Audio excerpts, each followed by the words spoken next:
मित्रांनो, आजचा हा व्हिडिओ फक्त एक कंटेंट नाही, हा हजारो स्टेनो विद्यार्थ्यांच्या मनातला आवाज आहे. स्टेनोग्राफर, लघुलेखक हे पद बंद करण्याच्या हालचाली सुरू असल्याची चर्चा आहे.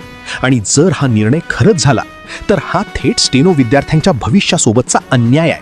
सरकार म्हणतं स्टेनोग्राफरला काम कमी आहे. काम कमी असेल तर काम वाढवा ना, अधिकार द्या, जबाबदाऱ्या द्या. पण पदच रद्द करणं हा कोणता उपाय आहे? स्टेनोग्राफी ही साधी गोष्ट नाही. वर्षानुवर्षे सराव, मेहनत, त्याग, GCC, TBC परीक्षा देऊन हे कौशल्य मिळवलं आणि आता अचानक सांगितलं हे पदच नाही राहणार. हा निर्णय नाही, हा स्टेनो विद्यार्थ्यांच्या स्वप्नांवर घातलेला घाव आहे. जर पद रद्द करायचंच होतं, GCC, TBC मार्फत ज्या स्टेनोच्या परीक्षा होतात त्या का घेतल्या? विद्यार्थ्यांना तिकडे पण एक्झाम घेण्यासाठी खूप पैसे खर्च करावे लागतात आणि तुम्ही अचानक स्टेनोग्राफर, लघुलेखक पदच बंद करायचा निर्णय घेताय. आज हजारो विद्यार्थी तयारी करत आहेत आणि अचानक निर्णय हा अन्याय नाही का? लघुलेखक म्हणजे प्रशासनाचा कणा आहे.